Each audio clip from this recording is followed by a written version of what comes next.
Now, question before us is convert the following temperature to Celsius scale. First, 300 Kelvin, B, 573 Kelvin.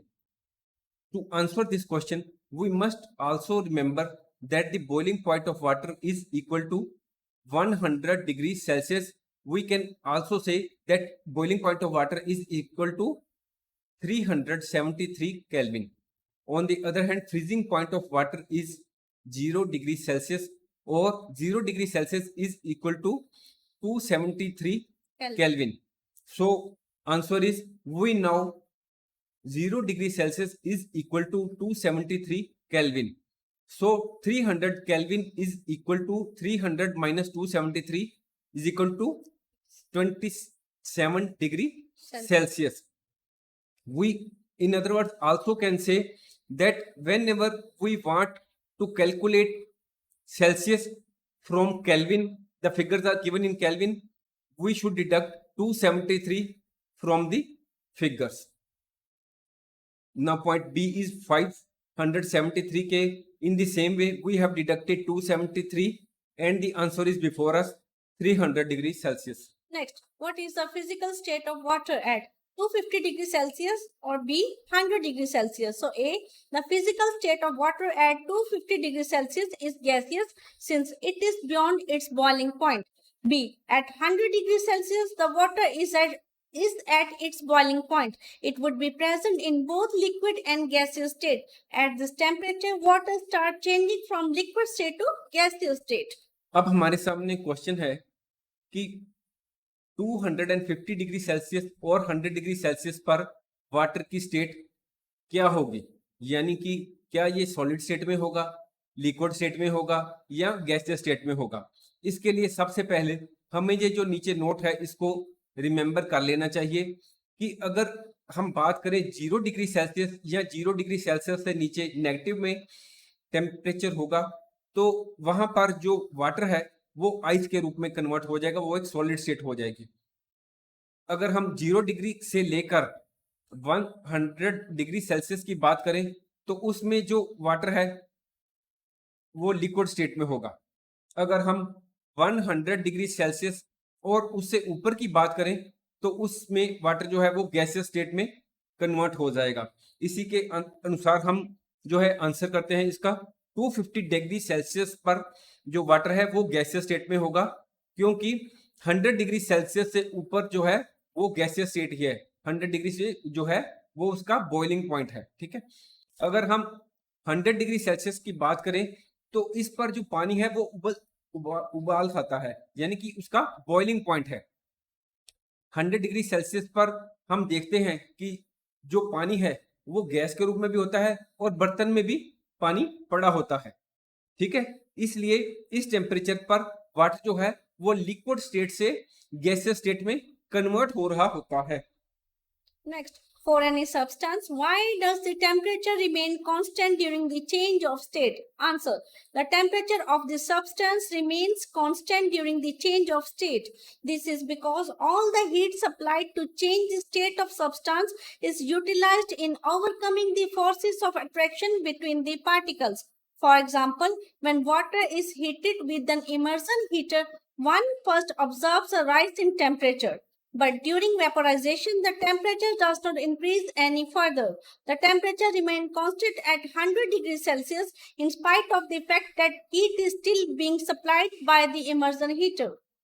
अब हमारे सामने question है कि जब हम किसी भी सब्सटेंस की बात करें तो उसका टेम्परेचर जो है वो एक स्थान पर वो फिक्स ही क्यों रहता है, जबकि उसकी स्टेट जो है वो चेंज हो रही है। यानी कि अगर हम वाटर की बात करें, अगर वाटर की स्टेट को हम गैसियस स्टेट में कन्वर्ट कर रहे हैं तो उसकी टेम्परेचर जो है सब्सटेंस की वो कांस्टेंट ही क्यों रहती है।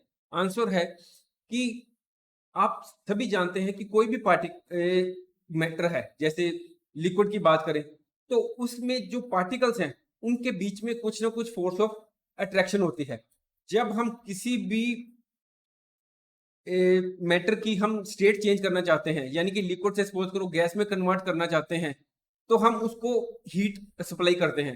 पर जो उसको हीट सप्लाई करते हैं वो उसकी स्टेट को चेंज करने के लिए सप्लाई करते हैं, यानी कि लिक्विड को गैस में कन्वर्ट करने के लिए। पर वो जो सारी की सारी जो हीट है, वो जो पार्टिकल्स के बीच में अट्रैक्शन थी ना, उसको दूर करने में लग जाती है। इसलिए जो टेम्परेचर है वो कांस्टेंट ही रहता है, और सारी की सारी हीट जो है वो फोर्स ऑफ अट्रैक्शन को होती है पार्टिकल्स के बीच में, उसको दूर करने में लग जाती है। यहाँ पर एक एग्जांपल दी हुई है कि एक बीकर में हमने इमर्जन रोड डाली है और बीच में वाटर डाला है, और जब जैसे जैसे हम लगातार उसको हीट सप्लाई करते जा रहे हैं, पर पानी का टेम्परेचर आप जो वहां पर आपके सामने में यहाँ पर इसमें देखेंगे मीटर लगा है, उसमें आप देखेंगे कि वो टेम्परेचर जो है वो 100 डिग्री सेल्सियस पर ही शो कर रहा है, चाहे हम लगातार हीट को सप्लाई कर रहे हैं। इसका कारण यही है कि पानी जो गर्म होकर गैसेस रूप में कन्वर्ट हो रहा है, पर वो जो वाटर के बीच में जो पार्टिकल्स है, उनके बीच में जो फोर्स ऑफ अट्रैक्शन, उनको दूर करने में ही वो सारी हीट लग रही है लगातार। Next, suggest a method to liquefy atmospheric gases. Answer. The atmospheric gases can be liquefied by applying pressure and reducing temperature. When a high pressure is applied to gas, it gets compressed, and when we also lower its temperature, it gets liquefied. Matter can be solid, liquid, or gas. Molecules are apart in gases. Distance between molecules is less in the case of liquid, and the molecules are very near to one another in case of solids. So if we want to convert gas into liquid, we will have to bring the molecules closer. For this purpose, we will have to increase pressure and decrease temperature. अब हमारे सामने question है कि atmospheric gases को liquefy करना है। Liquefy का मतलब लिक्विड रूप में कन्वर्ट करना है, तो हम वो कैसे कर सकते हैं? इसके लिए हमें गैसेस पर प्रेशर डालना होगा और टेम्परेचर को रिड्यूस करना होगा। जब हम गैसेस पर हाई प्रेशर डालते हैं तो गैसेस कंप्रेस होकर हो जाती हैं, यानी कि उनका वॉल्यूम कम हो जाता है, और जब हम उनको टेम्परेचर को लोअर करते हैं, कम करते हैं, तो इससे गैसेस जो होती हैं वो लिक्विड के रूप में कन्वर्ट हो जाती हैं। मैटर हम सभी जानते हैं कि वो लिक्विड के रूप में भी हो सकता है, या सॉलिड या गैस के रूप में हो सकता है। अगर गैसेस की बात करें तो जो वो मॉलिक्यूल्स होते हैं वो काफी दूर दूर होते हैं, ठीक है। और अगर हम लिक्विड्स की बात करें तो जो उसके मॉलिक्यूल्स होते हैं वो गैसेस के कंपैरिजन में कम दूर होते हैं, उनमें फोर्सेस ऑफ अट्रैक्शन थोड़ी सी ज्यादा होती है। अगर हम सॉलिड्स की बात करें तो उसके केस में जो मॉलिक्यूल्स होते हैं वो काफी काफी पास होते हैं, बहुत ज्यादा नजदीक नजदीक होते हैं। इसलिए अगर हमको गैसेस को लिक्विड के रूप में कन्वर्ट करना है तो हमें क्या करना पड़ेगा? उन पर प्रेशर डालना पड़ेगा और उसके साथ साथ टेम्परेचर को डिक्रीज भी करना पड़ेगा। Next, first question. Why does a desert cooler cool better on a hot dry day? Answer. On a hot dry day, the temperature of the atmosphere is high and humidity of air is low. Both these conditions increase the rate of evaporation of water which falls on the desert cooler pads. During evaporation, water takes up the latent heat from the air, and the air inside the cooler becomes cool and is spread in the room with the help of the fan. In this way, the desert cooler causes more cooling on a hot dry day due to more evaporation of water. अब हमारे सामने question है कि hot dry day है, यानी कि धूप खिली हुई है और मौसम बिल्कुल ड्राई है, और उस दिन जो है डेजर्ट कूलर जो है वो ज्यादा ठंडी महसूस करवाता है। वो ऐसा क्यों है? अगर हम किसी हॉट ड्राई डे की बात करें तो उसमें उस दिन टेम्परेचर जो है एटमॉस्फेयर का वो बहुत ज्यादा होता है और ह्यूमिडिटी ऑफ एयर बहुत ज्यादा लो होती है। ह्यूमिडिटी का मतलब होता है, मीनिंग होता है कि presence of water vapours in the air is very low. ये जो दोनों कंडीशन है, यानी कि टेम्परेचर का ज्यादा होना और ह्यूमिडिटी का लो होना, इससे जो वाटर की इवेपोरेशन की रेट है वो बढ़ जाती है। जैसे आप जानते हैं कि कूलर के आसपास जो है वो कूलर में पैड्स लगे होते हैं और उन पर पानी डाला जाता है, और क्योंकि टेम्परेचर बहुत ज्यादा है, ह्यूमिडिटी कम है, तो इवेपोरेशन जो है वो पानी की जो है वो ज्यादा होती है, और इस इवेपोरेशन के लिए वाटर जो है वो लेटेंट हीट जो है वो हवा से लेता है, और इससे जो कूलर के अंदर जो हवा है वो ठंडी हो जाती है, और वही हवा जो है कूलर के फैन के द्वारा रूम में स्प्रेड हो जाती है। इसलिए डेजर्ट कूलर जो है वो हॉट डे में ज्यादा कूलिंग करते हैं, क्योंकि हॉट ड्राई डे में इवेपोरेशन ऑफ वाटर जो होती है वो ज्यादा होती है। Number 2. How does the water kept in an earthen pot become cool during summer? Answer. There are small holes in the walls of the earthen pot. The water oozes out slowly from these pores.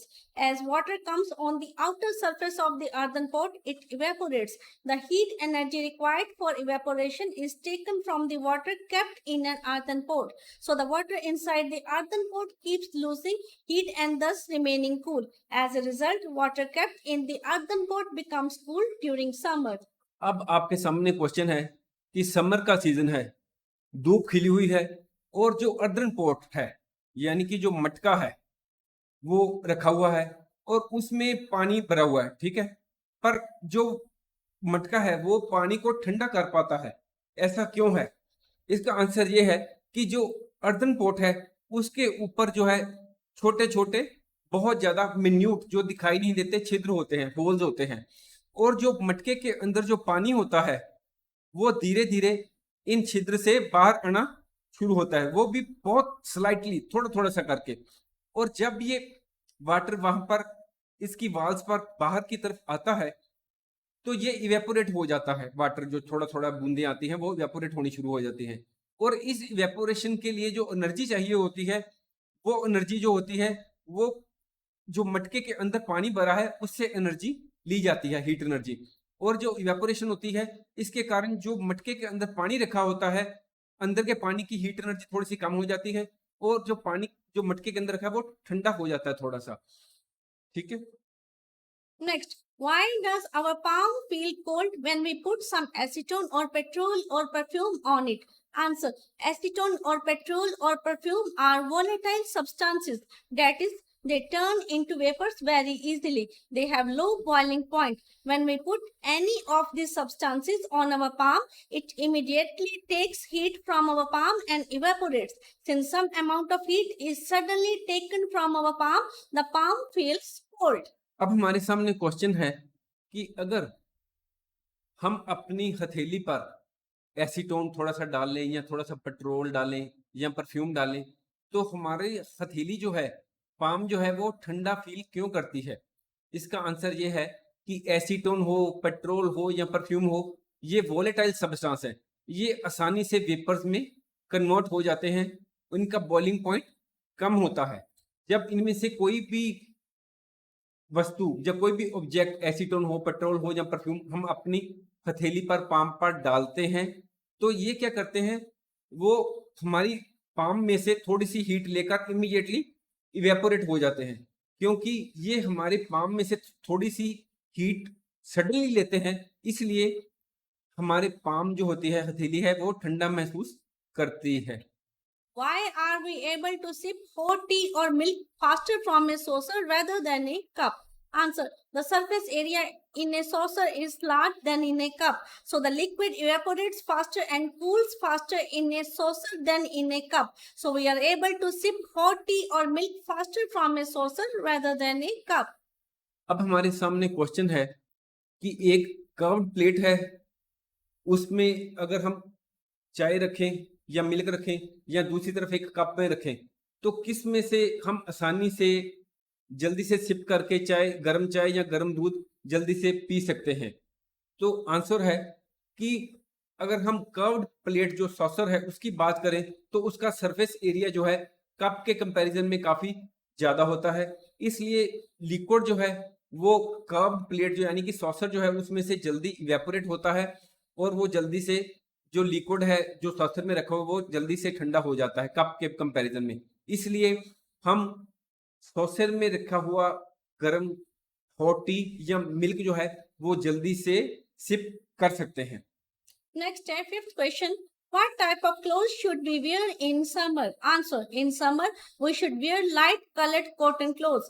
Light color reflects heat. Cotton is a good absorber of water, so it absorbs all the sweat coming out from our body and exposes it to the atmosphere. When the sweat is exposed to air, its evaporation makes our body cooler. Therefore, cotton helps in keeping our body cool. अब हमारे सामने question है कि गर्मियों के मौसम में हमें किस तरह के कपड़े डालने चाहिए, क्लॉथ्स पहनने चाहिए? आंसर है कि गर्मियों के मौसम में हमें हल्के रंग के कॉटन के कपड़े पहनने चाहिए। लाइट कलर जो होता है वो हीट को रिफ्लेक्ट करता है, यानी कि वो हीट को अब्जॉर्ब नहीं करता। दूसरी तरफ जो कॉटन है वो वाटर को अच्छी तरह अब्जॉर्ब कर लेती है, और जब वो हमारे शरीर का एक मैकेनिज्म होता है कि गर्मियों में हमारे शरीर में से स्वीट बाहर निकलता है, और जब ये स्वीट बाहर निकलता है, ये कॉटन जो है वो हमारी बॉडी से निकलने वाले सारे स्वीट्स को अब्जॉर्ब कर लेता है और इसको एटमॉस्फेयर को एक्सपोज कर देता है। इसलिए जब ये स्वीट जो होता है वो एयर को एक्सपोज हो जाता है, तो इस वह हमारी बॉडी से इवेपोरेट हो जाता है बाहर की तरफ, बल्कि कपड़ों से, जो कॉटन के कपड़े उनमें से इवेपोरेट हो जाता है और हमारी बॉडी जो है वो कूल फील करती है। अब हमारे सामने क्वेश्चन है, we are to convert the following temperatures to Celsius scale. For this purpose, you should remember, when you want to convert a Kelvin to Celsius, you must add 273, and when you want to convert Celsius temperature to Kelvin, you have to reduce 273. So here we know 0 degree Celsius is equal to 273 K. So 293 K is 293 minus 273 is equal to 20 degrees Celsius.